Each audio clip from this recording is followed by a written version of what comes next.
Hi, and welcome to the Healthy and Happy Lifestyle Summit. I'm Dr. Sheetal Ajmani. I'm a pediatrician, best-selling author, Ayurveda lifestyle consultant, yoga instructor, and your host for the summit. Today, I'm joined by dear friend and colleague, Dr. Monisha Vasa. Dr. Vasa is a board-certified general and addiction psychiatrist in Orange County, California. She's a wellness consultant and mindfulness facilitator for resident physicians at UC Irvine Medical Center and City of Hope National Medical Center. She's also the co-host of the More Happiness, Less Suffering podcast, which integrates mindfulness and mental health to address life challenges. Dr. Vasa is an avid daily journaler and poet. She recently published her first volume of poetry entitled Salve, Words for the Journey. She recently completed certification in narrative medicine through Columbia University. Dr. Vasa is also a long-distance runner like myself, beginner student of yoga, and mother to two tween-aged children. Today, she's going to be talking to us about journaling, writing towards resilience. And so with that, welcome, Dr. Vasa. Thank you. Thank you for having me and for that beautiful introduction. Thank you. Sure. So can you start off by maybe just sharing with us what is resilience and how can journaling help us with that? Yeah, absolutely. It's a great question. Resilience is something I talk a lot about with my patients, both through the mental health lens as well as through the mindfulness lens. And I like to think about resilience as kind of how we bounce back, essentially, like how we recover from any type of pressure or stress that we've been under.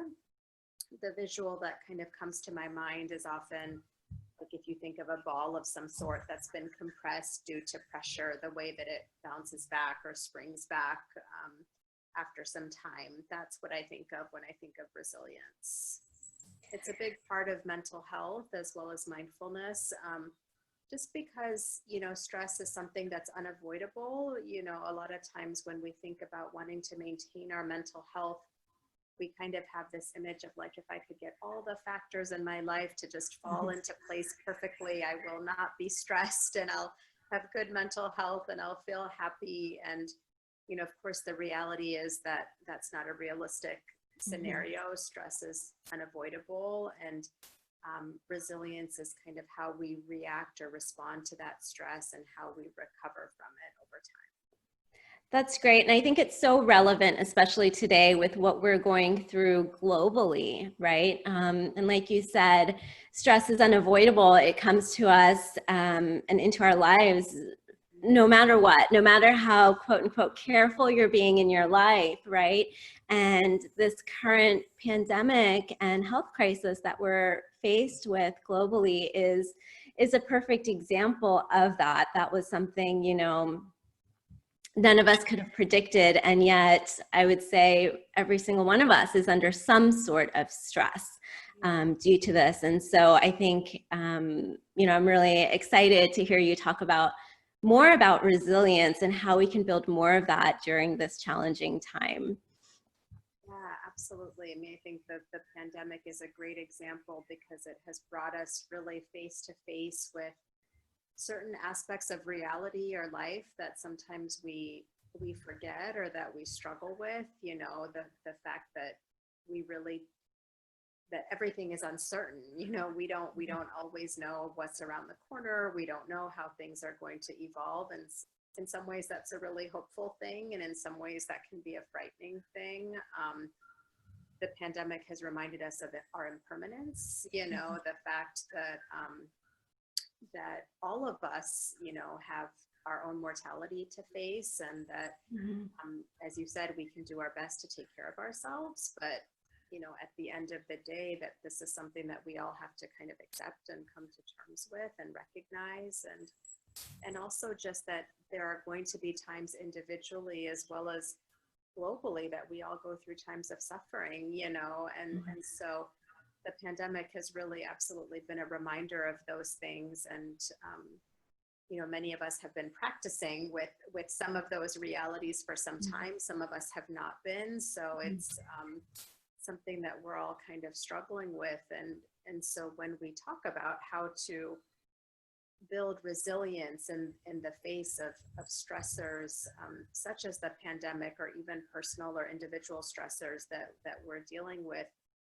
You know, we all want to have our go-to tools, you know, that we can turn to or return to in times of stress. And for me, you know, a big one has been journaling. That's been really a critical aspect of my own self-care and how I kind of navigate life, either through, even during non-stressful times as well as during stressful times, both. But it's kind of one of those non-negotiables for me that I continue to come back to on a daily basis. So can you tell us a little bit more about how journaling is a tool that can help you build resilience? Sorry. Yeah. Absolutely. So I like to think about journaling in a couple of different ways. One is that I like to think about it as a self-awareness practice as well as a self-care practice. I kind of put it in both categories, and I'll break that down a little bit, sort of what I mean by that. When I think of journaling as a self-awareness practice, by self-awareness, I mean a practice that any of us goes to on a day-to-day basis to create some time and space to essentially check in with ourselves. So you could look at this as kind of keeping your finger on your own pulse, or taking your own temperature in some ways, you know. And everybody could have different ways. For some people, it's meditation. For some, it might be time in nature. It might be a spiritual practice. It might be a long walk. But any type of practice where you're creating the opportunity, even for a few moments, to actually turn inward and reflect on how you are doing. And I like to kind of think about this as sort of like checking in with my thoughts, emotions, and body sensations. You know, it's like kind of a quick way to break it down. It's like, if I check in with my thoughts, how are my thoughts today? How are my emotions today? How are my body sensations today? And journaling gives me a way to do that on a daily basis. And the way that I see it as a self-care practice is because for all of those experiences, again, thoughts, emotions, sensations that have built up over the course of a day or the course of a week, it gives us an opportunity to literally release those onto the page. So we're taking them away from sort of this kind of sense of chaos within our mind and kind of pent up emotion and thought, and we're channeling all of that energy into releasing all of that onto the page. So it gives us an opportunity to kind of gain some sense of control over all of that internal experience that we might be having.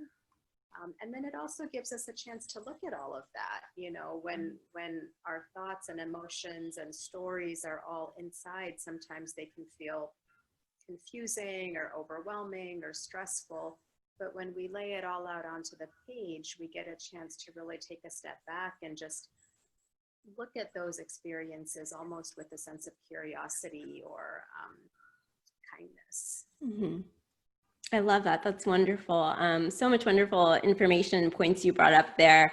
You know, I love how you talked about in terms of the self-awareness, thinking of it in terms of thoughts, emotions, body sensations, because I think it can be helpful sometimes when you're beginning, especially when you're beginning practices of awareness, to kind of look at it in these containers. Even though they're all intimately related and intimately connected and tied together, it can just be helpful when you're beginning, I feel, when you're beginning to kind of process through those things, to kind of look at those.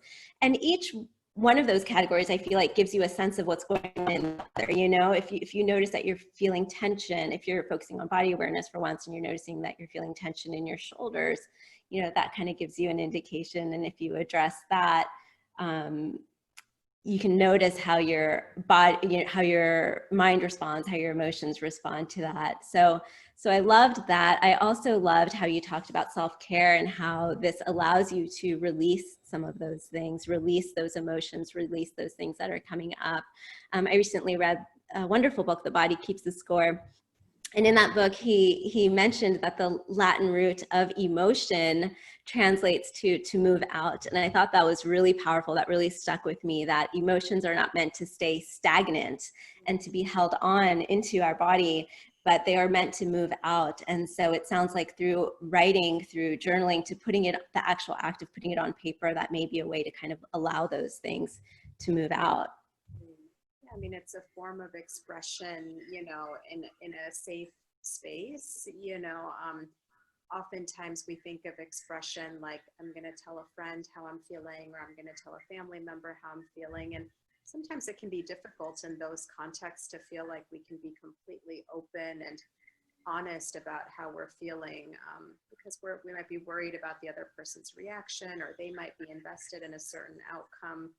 You know, the page is there as a safe space for you to really just release all of your emotions, all of your thoughts, without any fear of judgment, about any fear of it being right or wrong, of it having to look a certain way. And so it really is a way to have total freedom in your emotional expression, and that sense of, as you said, releasing out often what we keep inside.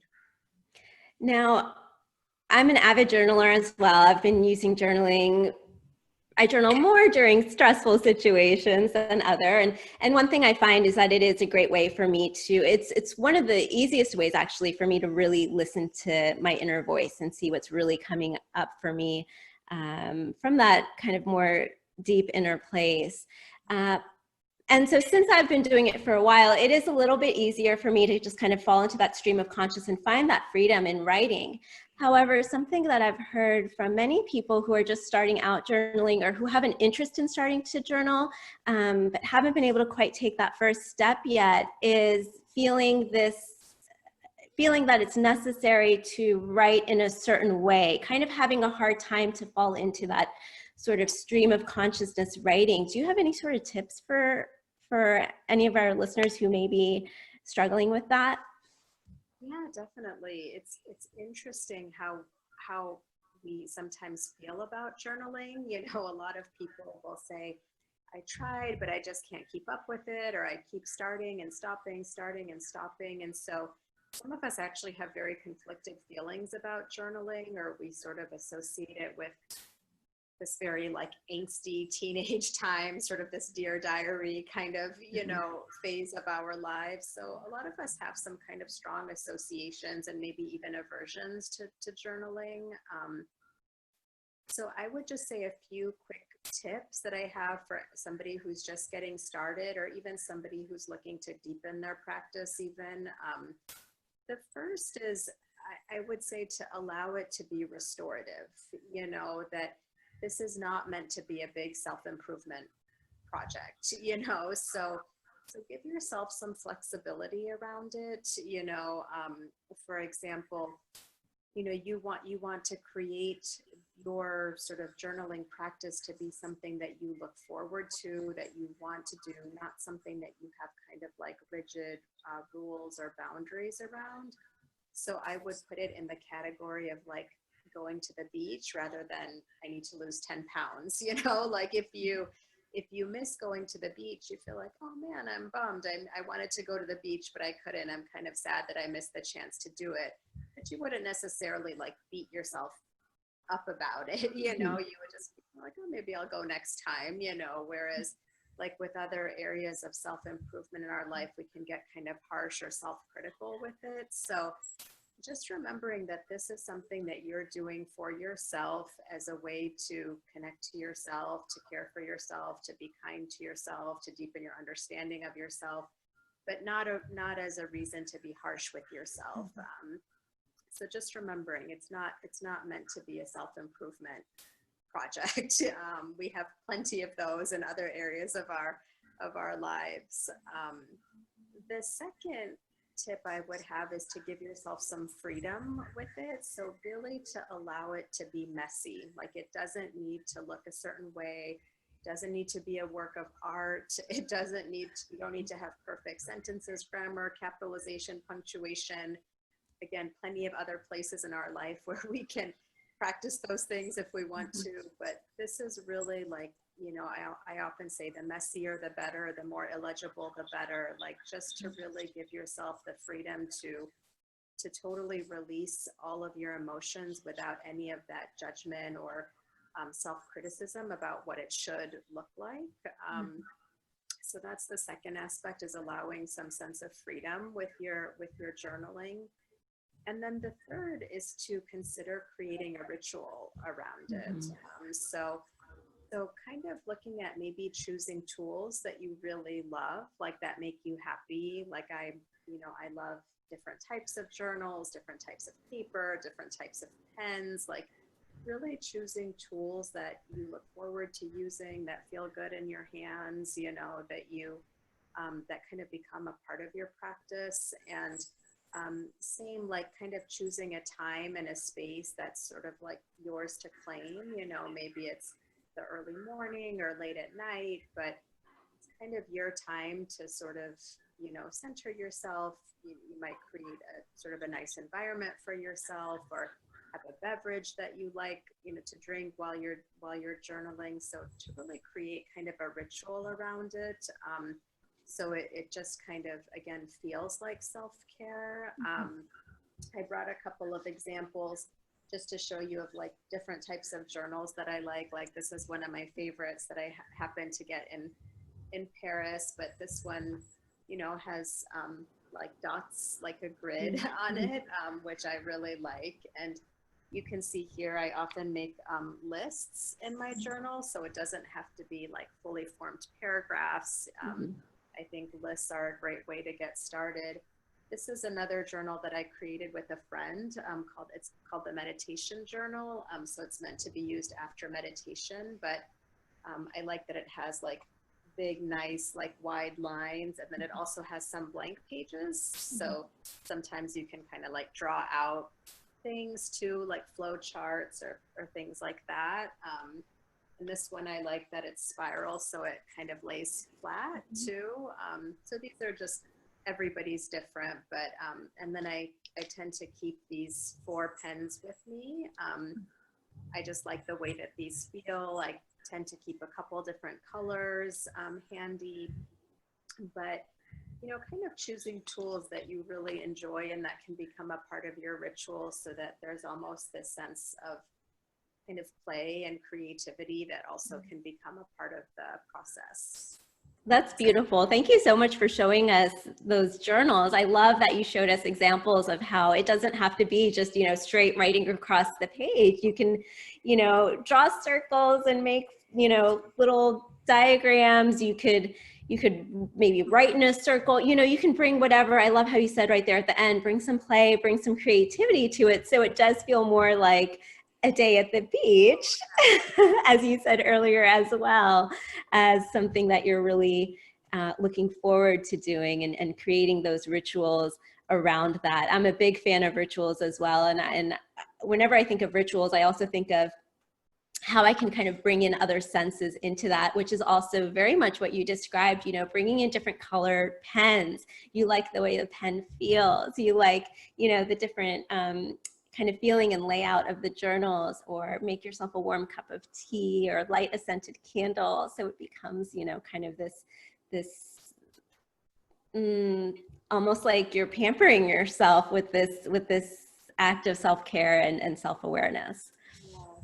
It's interesting because so many people tend to either turn to journaling or reconnect with journaling when they travel. And it's like, I think it's because there is sort of that sense of like freedom and play and exploration and creativity, and almost like a desire to use the time to reflect, you know, but I also think about travel as a time when we are fully engaged with all our senses because we're in new environments. And so I think that association of like using all of your senses as part of the ritual also helps to bring this like freshness of perspective to the page.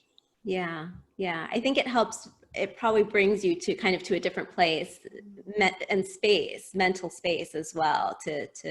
So maybe if, you know, maybe one of those questions that I asked earlier of if you're having trouble getting started because you feel like it needs to be kind of a certain way, or it should look a certain way, this may kind of open you up to a different type of experience. Yes, yeah, absolutely. And it might help break some of those old associations that Mhm. we might have with it, you know. And again, it's a practice, you know, like meditation, like physical activity, like anything that there's this, it's a practice of return. You know, you might drift away, you might not do it every day, you might take a few days off, and you can always come back. It's always there for you. So just remembering that it doesn't have to look a certain way because it's your practice. It's going to be personal to you. Yeah. Wonderful. Thank you so much, Dr. Vasa, for sharing your wisdom with us. This has been wonderful. Any other closing thoughts you'd like to share?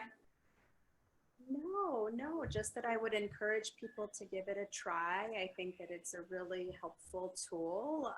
But again, just keeping it free, keeping it restorative, creating rituals around it.